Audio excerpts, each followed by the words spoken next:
types of pneumonia. A bunch of different organisms that can cause pneumonia. We can have infectious, chemical, walking, double pneumonia means both lungs, community, hospital acquired. Community means that they contracted it in the community, basically. Hospital acquired means they got it in the hospital. Usually there's a 14-day window when a patient's admitted that determines whether it's community-based or hospital-based.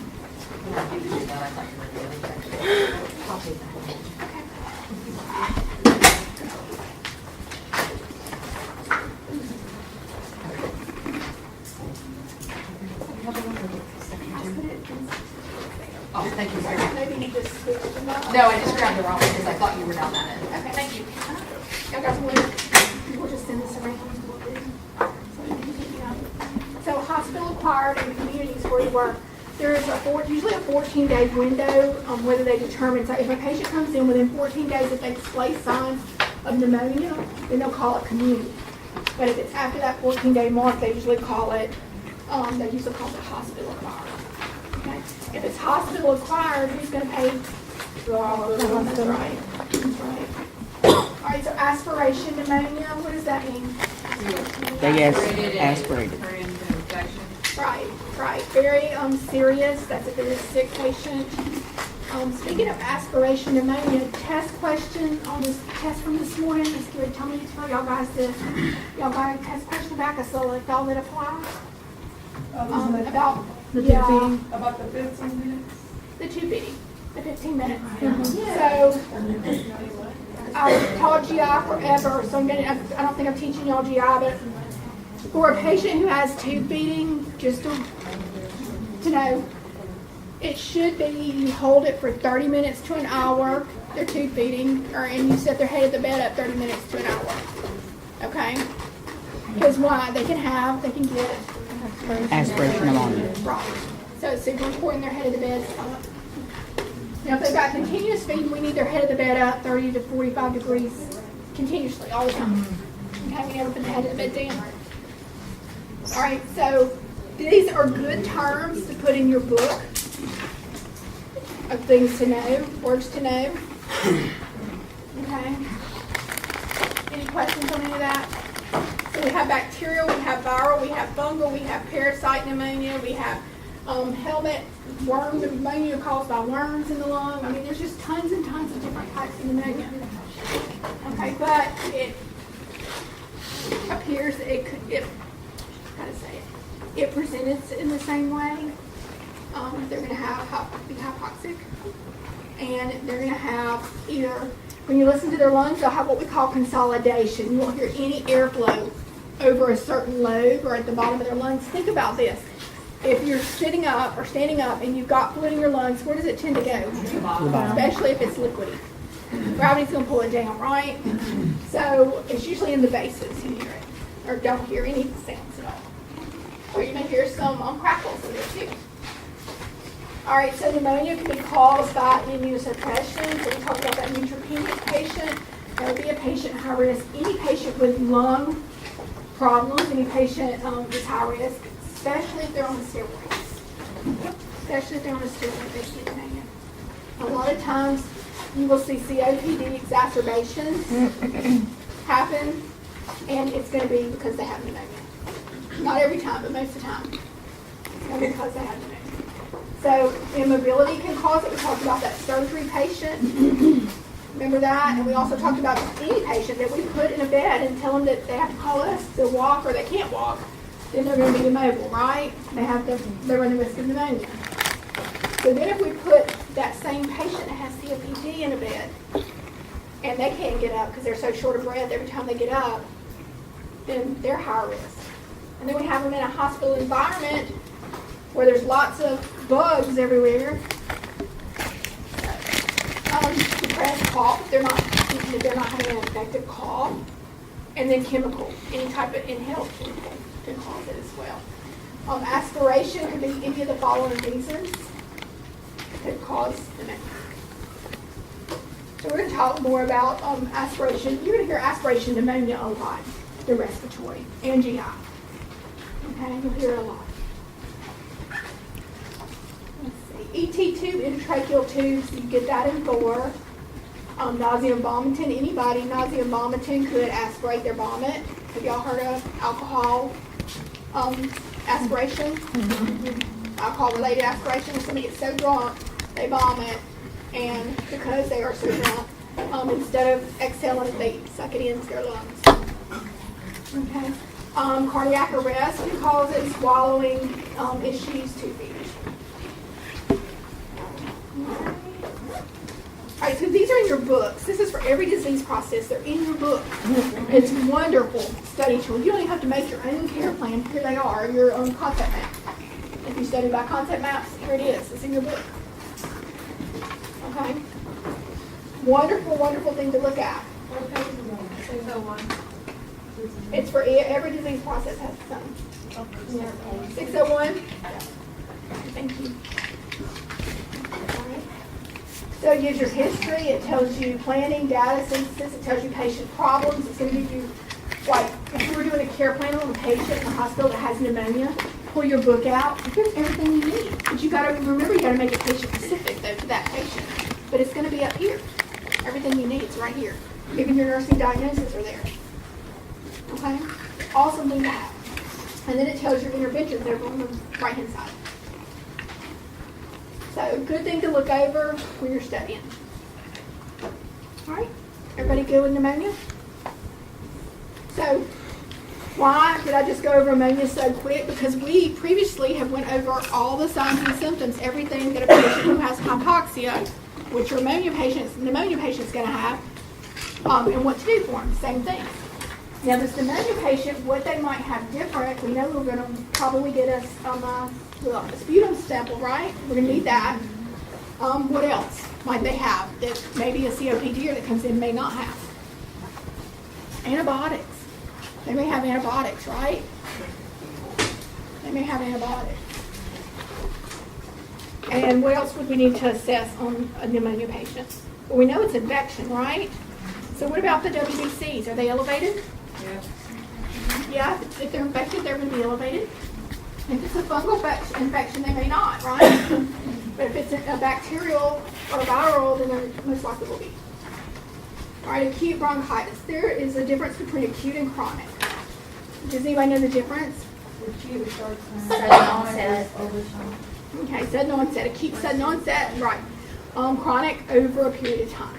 So that patient who has COPD, that has that barrel chest and those nails we talked about, clubbing nails, that patient is going to be chronic, right?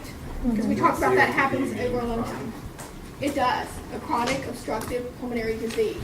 But you can also, under that window, they can come in and present and be acute, but not being into that chronic phase. Does that make But they sense? wouldn't call it COPD. But why they call it that, I'll tell you. Why they call it that is because that's not something that we can fix. We can't repair that. That's damage already done. So over time, what's going to happen? It's going to get worse. It's going to get worse. Okay, so that's where the chronic comes in. But can it be acute? Sure. If a patient comes in and they've never been diagnosed before, and they come in and they're diagnosed, then that would be an acute episode, right? Does that make sense? Okay, acute is right now. A patient who has COPD and gets pneumonia and they come to the ER, they're chronic COPD, but they're having an acute episode of pneumonia. So they can come in when they first come in for COPD for diagnosis, so they can have an acute episode because they're coming in with what? Shortness of breath, most likely, right? So that's an acute episode, but once they get diagnosed, yes, they have COPD, but it's not chronic until they get down the road, until they have some of the chronic signs and symptoms, which are the nails, the barrel chest, right? Long-term hypoxia. The long-term hypoxia. Does that make sense? Does that explain it to you? Is it clear as mud? Yeah. Clear as mud. Yeah. So if somebody comes in the hospital and it's something newly diagnosed, it's an acute episode. And if it's something they're going to keep forever down the road, they may call it chronic. Okay? It's something that they're going to keep forever. Lung damage usually is something that they have forever, so that's nothing that we can reverse. COPD is not reversible. Pneumonia is irreversible. Asthma, sometimes they grow out of it, right, if they're young. But we're talking about adult asthma. Most of the time, not reversible. Okay? Bronchitis can be acute and chronic. Can it be reversible? How many of you have had bronchitis? Yeah. Okay. Can somebody have chronic bronchitis? Yes. Can they continue to have bronchitis? They have repeated episodes. There's specific guidelines I'm going to show you today. All right, so usually begin 3 to 4 days after an upper respiratory infection like the flu, your bronchitis does. Okay, and they have tight chest, right? Remember that? Tight chest and that terrible cough that never goes away. It feels like it just lingers forever. And it can last up to 3 months. The cough can. It can last up to 3 months. They have wheezing, hoarseness, maybe something they have, maybe a fever, maybe not. They don't have to have a fever. What's going on in there patho-wise is something has irritated the bronchial lining. Something has irritated the bronchial lining. So what are some of the things that can irritate the bronchial lining? Smoking. That's probably one of the biggest things. Smoking, what else? Chemicals, what we talked about, exposure to any kind of chemicals. What about just an allergic reaction? Just an allergic reaction. Absolutely. Absolutely. Some patients are hypersensitive to certain things. So if they're exposed to that thing, whatever it may be dust mites, then they could have a reaction. Okay? They can have bronchitis. All right, so COPD, we talked about it being bronchitis and emphysema. All right, so this is in your book again for COPD. Can't stress that enough. Those things are amazing for studying. There's your chronic bronchitis. Now, to have chronic bronchitis, they may have an acute episode of bronchitis, which we just talked about the acute phase of it, right? We get it. And it goes away in 3 months. The cough goes away. That's our acute phase. Chronic is somebody that specifically cough and sputum production for at least 3 months per year for 2 consecutive years. That's what the guidelines are for chronic. Okay? We're going to talk more about COPD in level 3. Just know we're going to talk more about that in level 3, okay? So, and specifically chronic. So don't get too far off into chronic. All right, so it's a narrowing of the bronchus. Basically, over time, what happens is that mucosa and that lining gets damaged, and it starts building up thickening, and those cells that produce mucus, those cells in there start producing a lot of extra mucus. So it clogs up those airways, okay? And it gets inflamed and stays that way. So somebody with acute bronchitis may have some constriction, but somebody with chronic may be really constricted and may have constant wheezing, okay? So best prevention for bronchitis is your influenza and UMAX, the pneumonia shot. Okay, so there's just a picture of normal bronchus versus a chronic, and what the difference is. Can you see air being pushed through there and how it would make a musical sound? Okay, so what's the difference between bronchitis and emphysema? Good question, good question. So Where the it's top like, picture. I was going to say where it's like infected at. No, it's not well, it's where the location of the problem is, but not necessarily infected. It's not infection. I mean inflammation. Yeah, it's where the inflammation is. So bronchitis, we think about bronchioles, right? That's where our problem is. And bronchitis is more constriction of the bronchioles, okay? Like in that top picture. Okay? The bottom is those little alveolar sacs. This is a normal alveolar sac. This one here is normal. This one is a COPD. So what happens, they have air trapping. Air gets trapped in those alveoli, and over time, as air gets trapped in there, it pushes out, and they become deformed. They become one big sac instead of little bitty alveoli. And that interrupts oxygen carbon dioxide exchange. Okay, and this is where they become short of breath and hypoxic. So there's your difference. different places, but yeah, it's not an infection. I didn't want to mislead you and tell you, you're right in that it's two different places. Okay. A lot of words in my head. Yeah, I know. All right, so emphysema's for right now. Everybody good with bronchitis? Remember again, everything we talked about this morning applies to all these disease processes. Hypoxemia. Okay? Emphysema is your air spaces. Normal, again, really normal breaks, really pretty and round clusters. And then your abnormal, see them where they're swelling up, and they start forming one big area that no longer exchanges oxygen for us. We call that dead space, by the way. Dead space, where it swells up, makes one big, it's dead space, because nothing happens there. Okay, so there's your barrel chest guy. So you're normal on this side, and there's your barrel over there. Remember we said it's just kind of like one big round versus wider at the arms and not as wide at the back. One big round. Good picture. So if you have somebody that comes in, and it may not be for COPD exacerbation, but they come into the hospital and you're admitting them, but it's for something totally different. We'll say they have, we'll do that cellulitis patient, and they have cellulitis in the left leg. But they come in and they have this barrel chest. Start questioning them, start doing a respiratory history on them. Start questioning them. Have you ever been diagnosed with COPD? Do you have asthma? Do you have chronic bronchitis? Have you ever been diagnosed with that? Do you have any problems breathing? All right? Can you walk to the bathroom and back? When you eat, do you have trouble breathing? When you speak, do you have trouble breathing? Start collecting your respiratory information. Where do they work? Are they exposed to any chemicals? That kind of thing. Because if they're not diagnosed with COPD, it's probably coming. It's probably coming. So can a patient go 20 years and have COPD and never be diagnosed? They can. If they don't go to the doctor, they can. They can. So still when they come in and they're diagnosed, they come in with shortness of breath, that's an acute episode, right? Mm-hmm.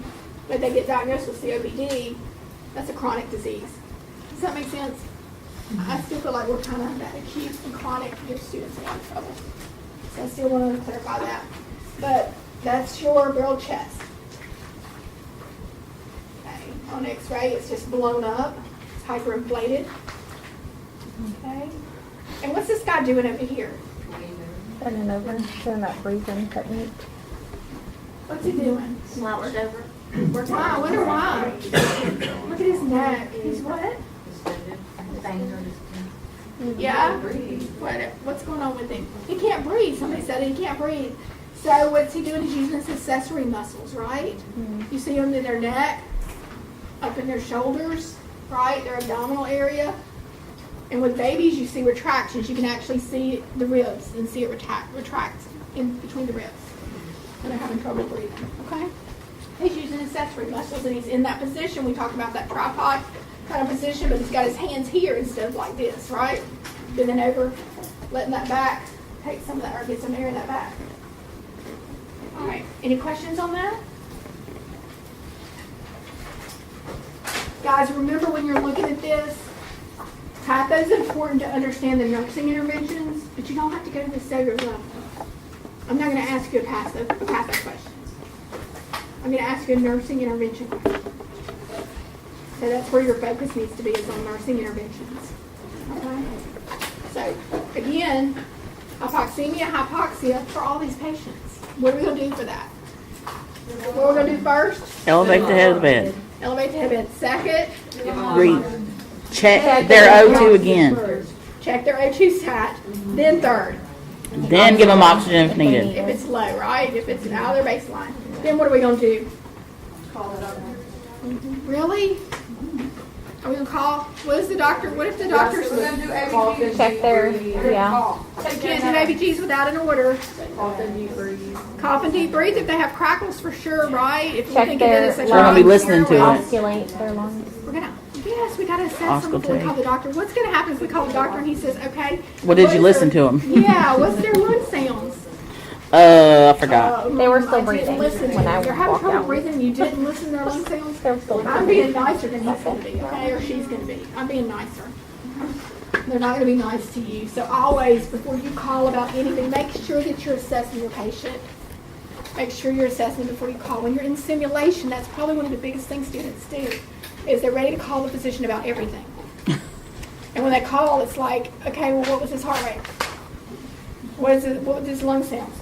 I don't know. Okay, I'll call you back. Would you assess their lung sounds before you administer the oxygen, or would you? Because if they're hypoxic and their O2 status is low, we don't want to waste any more time. Their brain's not getting oxygenated. Their heart's working overtime, not getting oxygenated. So we want to get some oxygen on them. 2 liters is where we start. 2 liters. 2 liters. Guys, you can do that. You can do that and get an order for it later, but I'm not going to let a patient sit there and be starving oxygen-wise and sit there, because when you call the doctor, it may be 2 or 3 hours later. This patient's going to be coded at that point. They're going to be coded, so we got to do something. Head of the bed, right? O2 sat. If it's outside their normal, O2 at 2 liters, right? What are we going to do next? Listen to Recheck. lung sounds. We're going to assess them, right? Very good. We're going to assess the patient, and then what are we going to do? Call the doctor. Call the doctor. Call the doctor. Very good. When in that scenario do we call respiratory? When it doesn't work, when none of it works, and they start to go into When we're distress. putting oxygen on and their SAT's not coming up, I'm calling respiratory. I'm going to have somebody, I'm not leaving that patient. They're in distress. So somebody has to stay with that patient. When I say somebody, are you going to leave a tech there? No. Are you going to delegate that to a tech? Absolutely not. It has to They be a can call nurse. respiratory. They can call respiratory. for- Absolutely. You can send them to call respiratory, right? Or if there's another 3 or 4 nurses, usually when a patient's having trouble, you're calling for help. There's several nurses that come in there, so somebody can call respiratory, and usually somebody's on the phone to the doctor. But if you're by yourself and you don't have help because they're having codes over here, they're getting blood back there, and sometimes that happens, then those are the steps you're going to take for that patient, just what we discussed. Okay? Remember, it's not, most of the time, it's ABC, airway, breathing, circulation, but not every time. What is CPR? Circulation, airway, breathing, right? Circulation comes first in CPR, remember that? So, compressions first. Compressions first. So remember, it's not always ABC, but a good bit of the time it is. Most of the time it is. There are instances where it's not. Okay? The answer. All right, so asthma. She has a question. Yes. So after you apply oxygen, do you just like apply it and then go call the doctor? Like, do you wait a certain amount of time after you leave them? They should start coming up within a matter of minutes. They should, their O2 sat, if it's going to be successful, they should start coming up a little bit, at least a point or two.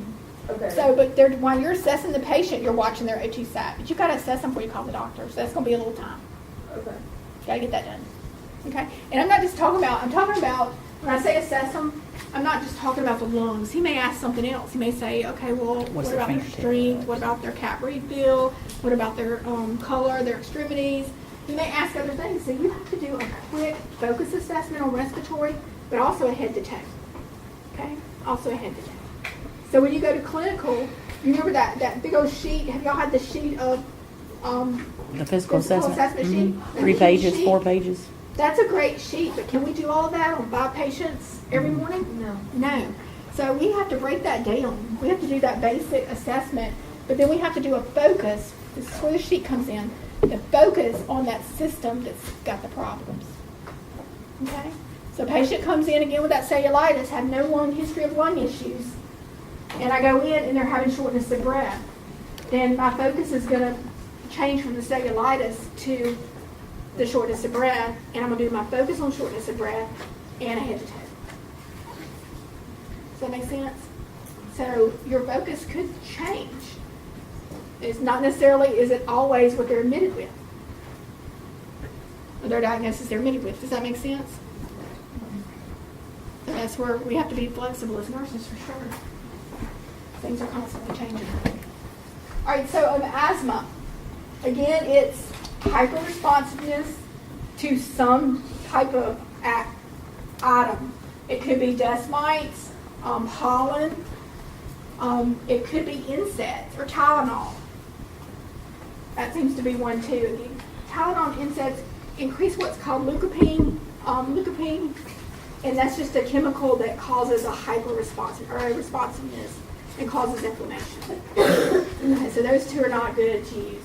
Beta blockers is another one. It does the same thing. It can cause a person to have an asthma attack. Beta blockers and NSAIDs and some Tylenol. Okay. So, airway edema, airway irritation, wheezing, cough, tight chest, kind of like bronchitis, isn't it? In a sense, kind of like bronchitis. Persistent asthma, edema, mucus plugs, airway remodeling. When we say airway remodeling, we mean that, see how round this is up here? Perfectly round? You see the difference in this? How you get scar tissue build up and things, and it remodels it so air doesn't flow as smoothly through there. Okay, it changes the airway, the makeup of the airway. That's what we mean by with remodeling the airway. Okay? Usually that's more in a patient who has uncontrolled asthma. Who has uncontrolled asthma? Yes. Did you say it may just be reversible in like children?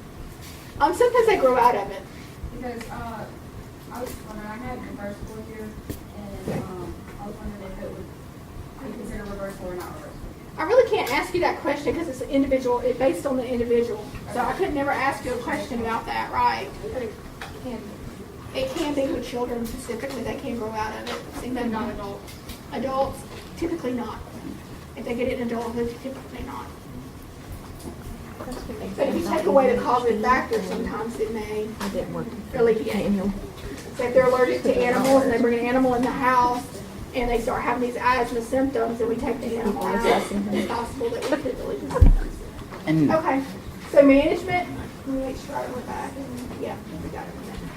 So management, monitor pulse ox, ABGs, fluids for the patient, medications, bronchodilators, and corticosteroids.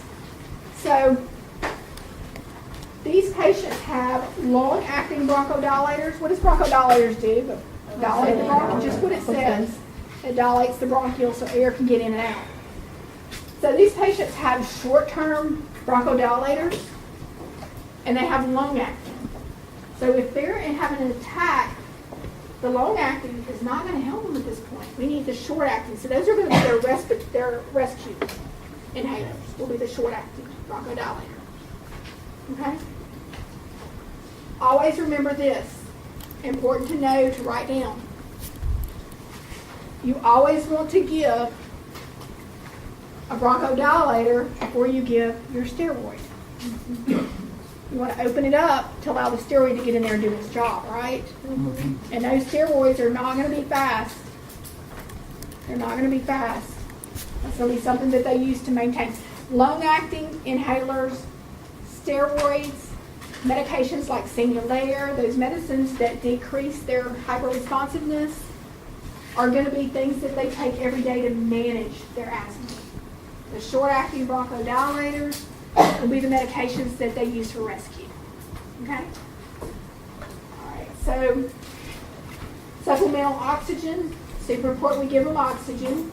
Now, status asthmaticus is a medical emergency. So what does that mean? Their It needs to be airway taken care of. compromised. Their airway is compromised, but so is an asthma patient having an asthma attack. So what's the This is a difference? continuous. This is a continuous. This is one that's not responsive to their drugs, to the medications that they have. So they need to use their rescue inhaler. If it doesn't correct the problem, then they need to seek medical attention as soon as possible. Okay? We're all good? Okay. All right, peak flow meters. This helps the asthma patient know where they're at on a day-to-day basis, far as if their medicines are controlling the asthma. That's what a peak flow meter is. This is on your devices, on your objectives. It may look like this and it may look like this, but you notice they all have green, yellow, and red. Notice that? So what the patient does, the physician usually sets them up. They'll get a personal best. They'll blow into this and get a personal best. And that's their baseline. So the red and the yellow, the The red, the yellow, and the green are set up based on their personal best. Okay? So if the patient twice a day should blow into this. And if they're in the green, then they're good to go. Medicines are working. If they're in the yellow, they need to take their rescue inhaler. That's caution. We've got a problem. Yellow, respiratory. If they're in the red, they need to do their rescue inhaler and seek medical attention. Because our medicines are not working. Okay? So remember this though, they have to evaluate. Say they blow and they're in the yellow and they take their rescue inhaler, right? They wait a few minutes and they blow again. And if they're still in the red, then they need to go seek a medical treatment. But if they blow green, if they're still in the yellow, if they're still in the yellow, they may need to take their treatment again. According to advice, they may seek medical treatment. But if they go back to green, they're good to go again. If they go to red, if they progress to red, they definitely need to go seek medical treatment. Does that make sense? This device, I can tell you right now, as much home health as I did and respiratory patients, work with respiratory patients, I have not seen an asthma patient with this. Has anybody seen an asthma patient with this? Mm-mm. I haven't either. But it's your objectives. We need to know about it. In case you do, you might run across them. If you do, I'd like to know about it if you do in clinical. You have? Okay. There we go. So I've never seen one. But. Okay. Okay, so there you go. You may see it, so you need to know what it is and how to use it, or how the patient should be using it. Okay? 2 different types. All right, so lung cancer. All right, you're going to have lung cancer again. So we're going to keep it really basic. So basically, what is lung cancer? Tumor in the lung. Tumor in the lung. It could be at any part of the lung, in any part of the lung. There's a staging system that you don't need to know about. It's in your book. But you don't need, you're not responsible to know that staging system because you don't stage it. The physician stages it. But staging is based on whether the growth is outside of the lung tissue, whether it's invaded the lung tissue, is it on just the surface? If it's spread to other areas of the body, is how it's a different grade for each one, okay? So that's how they stage a tumor. So most frequent complaint is cough. Not just any cough. Dry cough. A dry, persistent, nagging cough, and it may have some blood with it, maybe hemoptysis. Okay? So it may have some blood with it. So anytime you have a cough and you've got blood, it's serious, you need to have that checked out. For sure. Weight loss. That's pretty much every cancer patient. Weight loss. Dyspnea, shortness of breath, they may or may not have that. They may present with it. Recurrent fevers and hemoptysis we talked about. Guys, some of these patients present and they're pretty progressed. I mean, they're pretty already spread to other parts of the body because the tumor is in a place that air can still get down there to the alveoli, so they're not really real short of breath. But they may be spitting up a little blood from time to time, but not thinking much about it. So some of them come in and they've already got it everywhere. I mean, it's spread, all over. So it's important that we educate our patients on the signs and symptoms and when they need to be checked. So one thing to note too, we talked about bronchitis and that cough that lasts 3 months, right? If my cough lasts 3 months, then am I going to be concerned? Well, it depends. You have to collect more data. As the nurse, you have to dig into the history. Is it maybe they just had an episode of bronchitis and it's just, working its course? Or is it something that we need to be concerned about? Now, if they've had bronchitis or you suspect it might be bronchitis and they have hemoptysis, we need to notify the physician. The physician needs to be told about that. Any blood is definitely something we need to notify about. So treatment depends on type, stage, and patient's health. Some of the treatments would be chemotherapy, right? Radiation. Would we radiate a tumor that's spread all over the body? No. Probably not, right? Probably not. Now, sometimes I've seen them do that. And oncology is my background, one of my other backgrounds, a pretty strong one. Sometimes I've seen them radiate the tumor to shrink it to make the patient comfortable.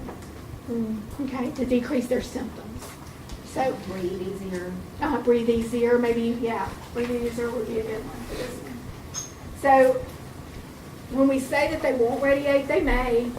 Depends on if it's symptomatic, if it's palliative. Do you know what the word palliative means? It's just comfort measures, palliative comfort measures. If it's palliative, they may do that. But if it's aggressive treatment, chemotherapy would be better if it spread to different areas. Okay? And I have seen them use chemo and radiation in conjunction with each other too. When they do that. So reoccurring fevers, most of the ones that I've had come in, they don't tell me they have the reoccurring fevers.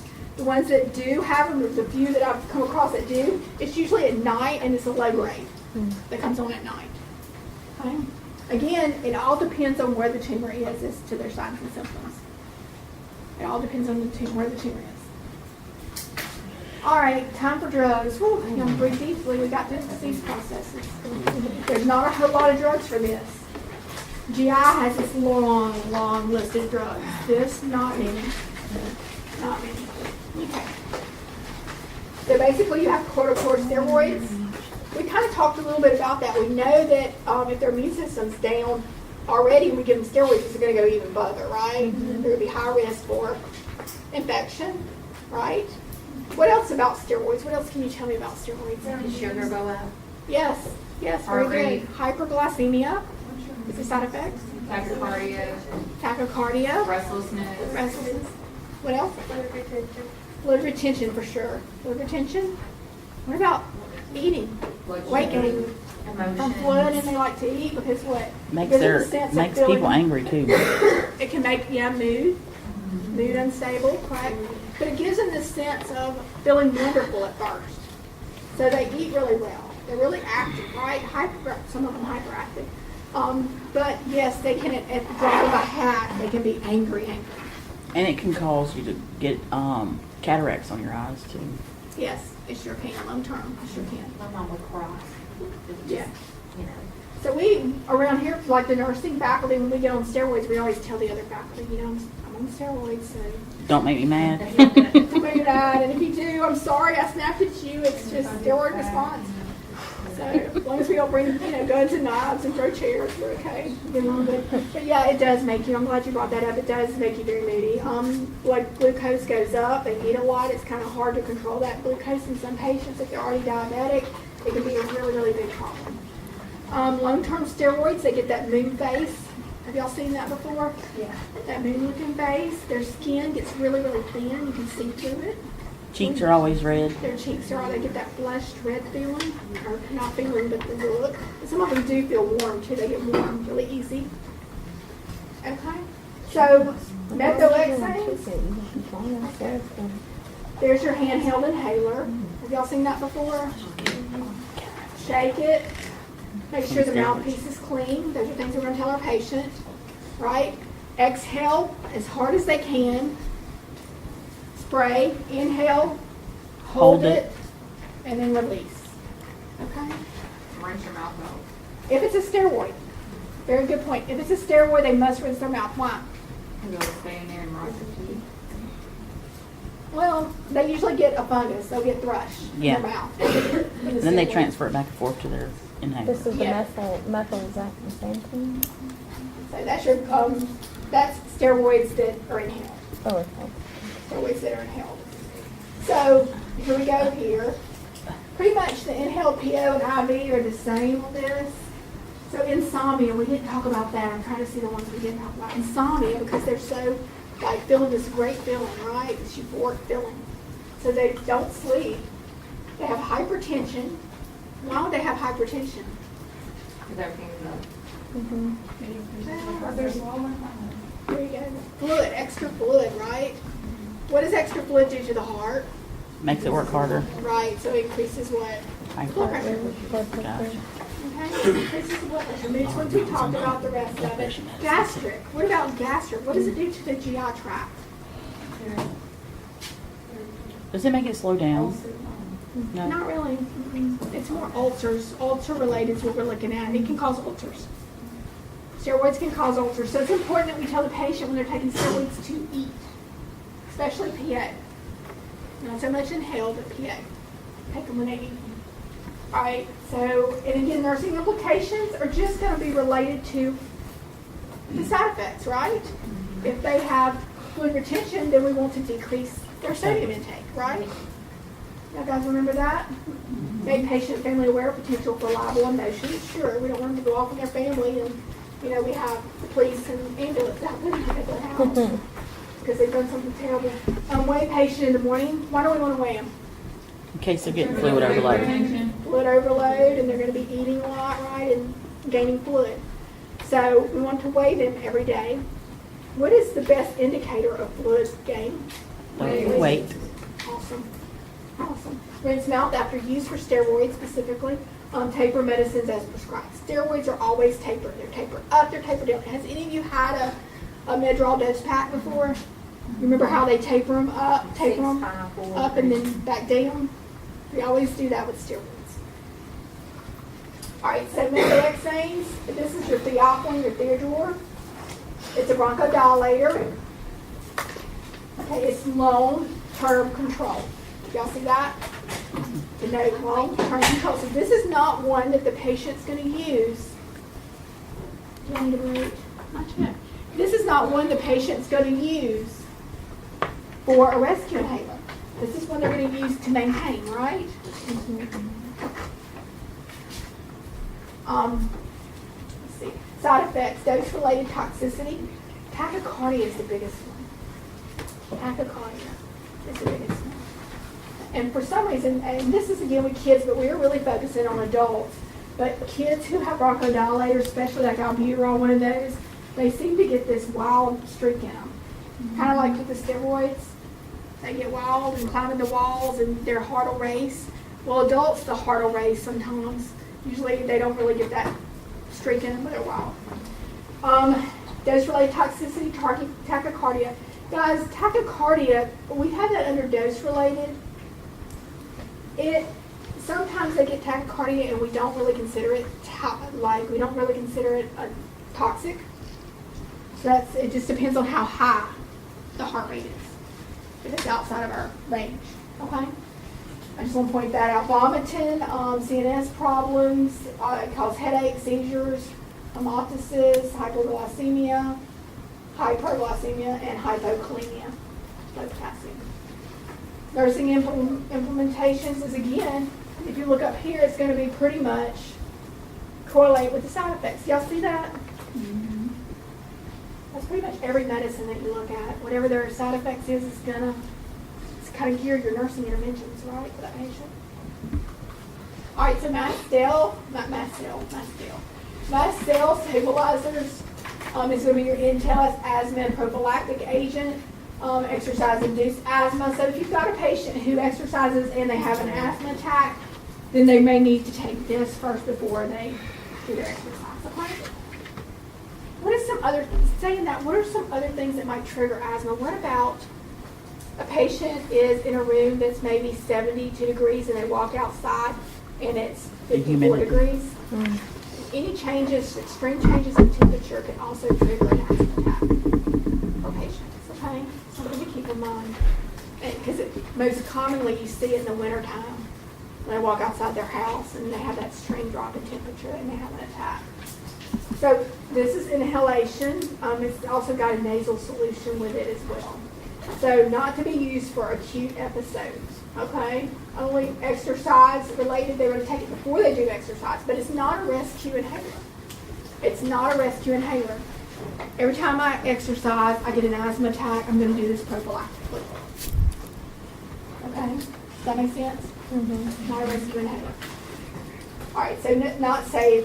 Safety's not been established for pregnancy and breastfeeding. Okay. So anticholinergics. Y'all know the little saying with anticholinergics? It's up there, but we had to kind of do something different with that last word. So, can't pee, can't see, can't spit, can't poop. So if you remember that, it dries them out. It dries them up. But it's acute it helps with acute bronchospasms. It is a bronchodilator. But they're going to be dried up. So if they've got a lot of secretions and you're giving them this, you're going to have to give them some liquids, right? Gotta give them some liquids. All right, so liquid cream modifiers, that's gonna be like your single layer.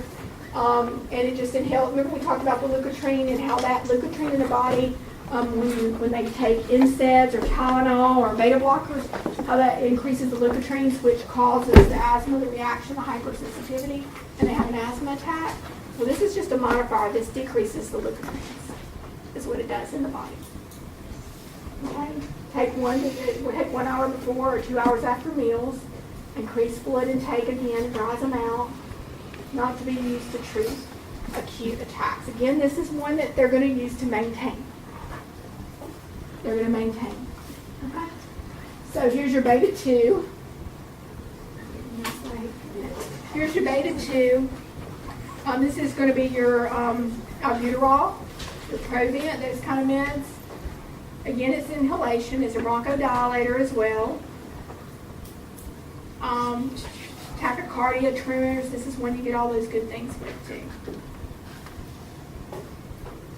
Okay, again, look at your nursing implications. Again, it pretty much goes with your side effects.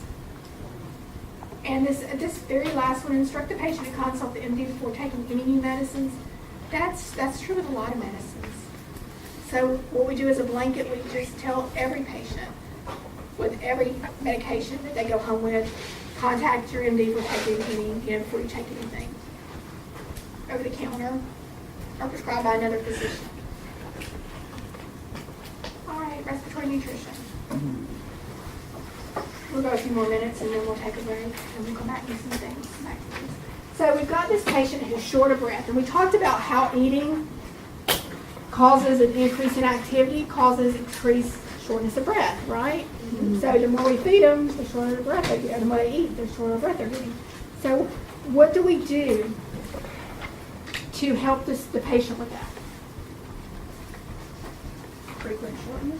Frequent short meals. 6 smaller meals a day. 6 smaller meals a day is better. What else? Make it soft. Mm-hmm. Make it soft, right? Because if we give them some meat, guys, or a piece of steak, and they have to chew a lot, that's more work. They're going to get really, really short of breath. They're not going to be able to consume that. It's not going to work for them. What else? High calorie and low carb. Yes, high calorie, low carbs. Why? Why do you think it's high calorie, low carbs? It's your body doesn't take as much energy to process like calories than carbs. Correct. Exactly. Carbs are harder to digest. Carbs more energy, causing the patient to get shorter breath. Okay. So remember, have you ever had a really high carb meal and you just want to sleep? Mm-hmm. It's your body's way of trying to take care of those carbs. Right. Yeah. So patients with this a soft diet, we talked about that, frequent meals, high calorie, low carb. Anything else we need to do for them? How else can we help this patient consume? Because usually this patient has this big old barrel chest, Nutrition supplements. right? They have these little bitty skinny arms because they're not eating because it's too much work. These little bitty skinny legs. So they're malnourished, right? So can you give So them how can we feeding get tube? nutrition in them? We could feed them.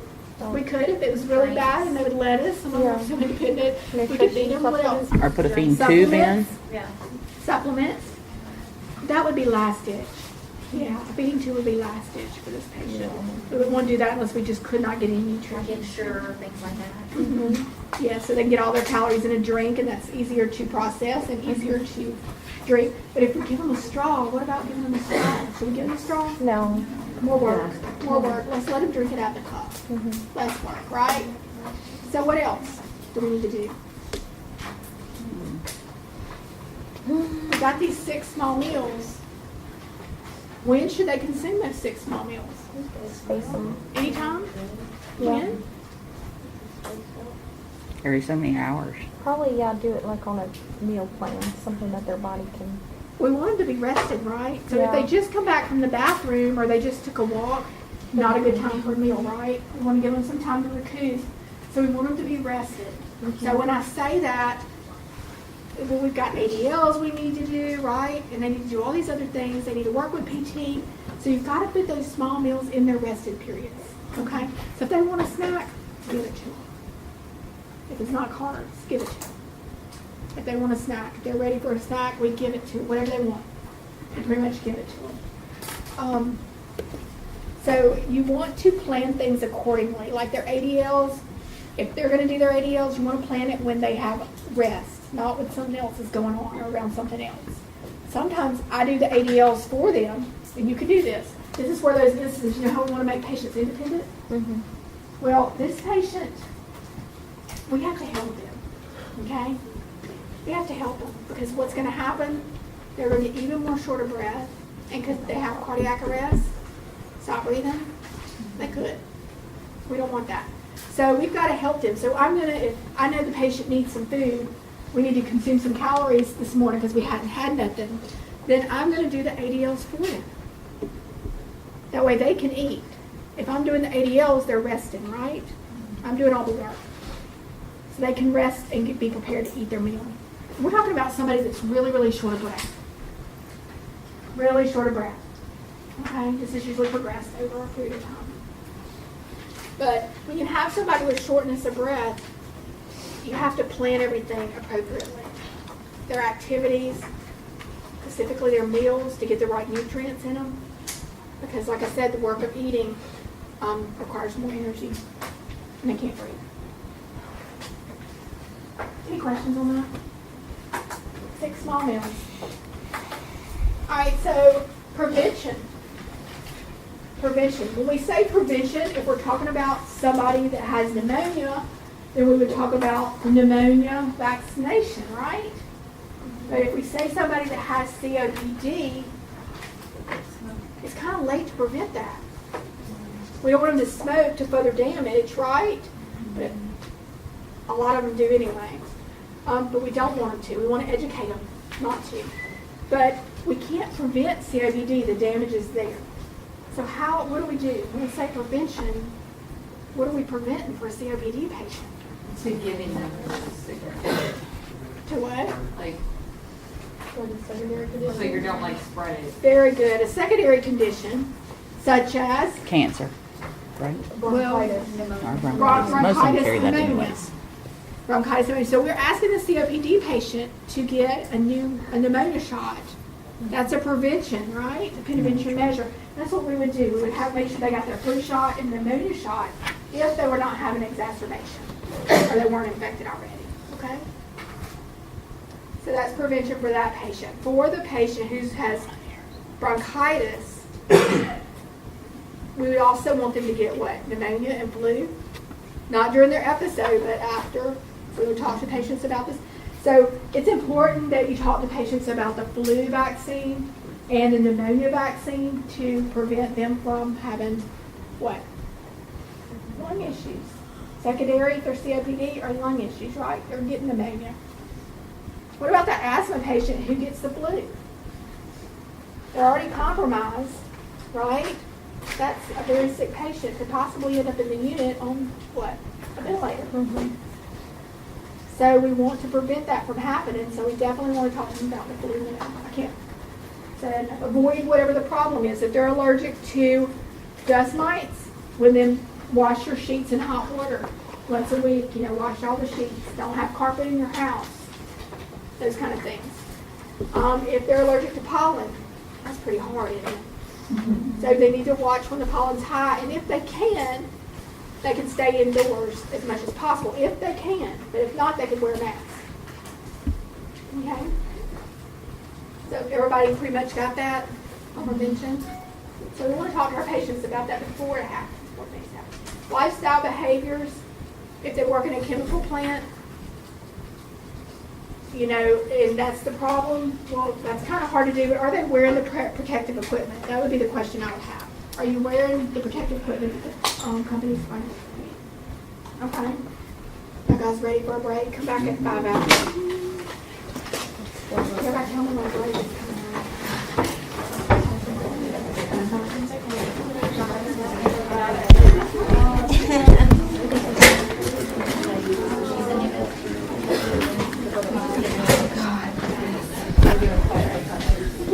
You're going to see, and closer to the end is the stenosis. That comes later on, usually, okay?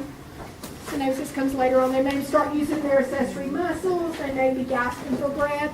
They may complain of shortness of breath, all those things in between there. But when they're cyanotic, when they're to that point, it's scary. At that point, they're going to code on you at any point, okay?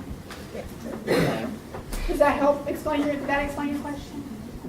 Any other questions? Yes. Are you gonna put the PowerPoint up today? I'm going to say yes. Okay. I'm going to try real hard. How about that? I'll try real hard. If not, I'll definitely have it up by tomorrow morning at the latest. Because our test is Tuesday. Yes. Yes. Okay. I'm going to PDF it and stick it on Canvas. Okay. That's right. Your test is coming up soon. I'll try to get it up today. Will our EAQs be ready at 5 today? They're already up. The EAQs were done prior to. They're not EAQs that I've done, Okay. but it's the same stuff, guys. It's the same stuff. If they were done by Miss Pinky, I think she'd done them before she had the family emergency. But yes, they should be ready at 5. Okay. They should be ready at 5. Any other questions? No? That's it? Wow. Okay. So now, let me show you something that I've got. I'm going to put it on Canvas. So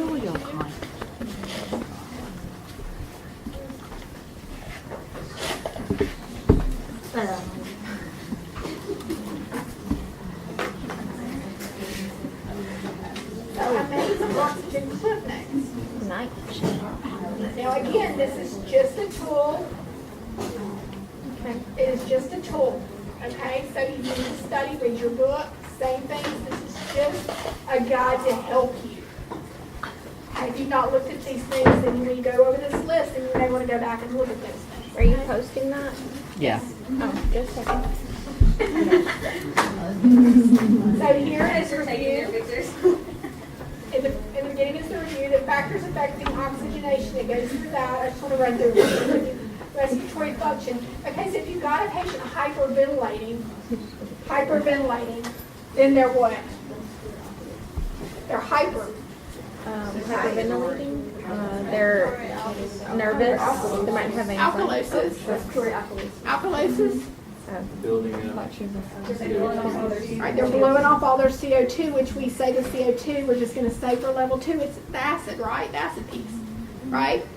So they're blowing off all their acid. So they're going to be alkalotic, right? Okay.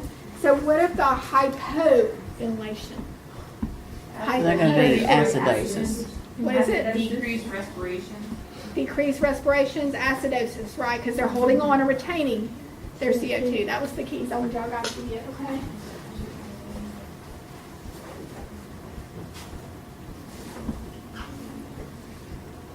So the older adult, make sure that you go back and look at the older adult. There's a big chart in your book on the changes that happen in the lungs as we age. Their lifestyles, what are the risk factors? Nursing history, what to collect, physical exam, and if you notice, it's by the nursing process. Assessment, diagnosis, implementations, nursing management, suction, all these good things, and then it comes down to the bottom to cardiopulmonary resuscitation. I just put a note in here about the CAD. Y'all should have had that from CPR, right? Mm-hmm. And if you haven't heard that in cardiac, I know if you've got Miss Cooper, you'll hear it. You'll hear it. Maybe not here, but you'll hear it. Maybe hear it. Restorative care, the pursed lip breathing. When you go over that or the diaphragmatic breathing, make sure you make a note and look back over that, okay? Those are 2 things you need to look at. What's the purpose of those breathing, those different breathing techniques? What is it? To blow off CO2, right. To blow off CO2 to increase the surface area, keep the alveoli open, all those good things, okay? Are what these 2 techniques are for.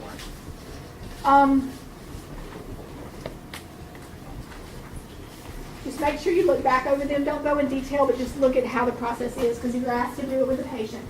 One thing I want to tell you, the pursed lip breathing comes in handy. If you've got a patient who, say, they're short of breath, walk in the room, they're short of breath, and we go through our scenario, we sit the head of the bed upright, we get to the point where we're taking their O2 sat.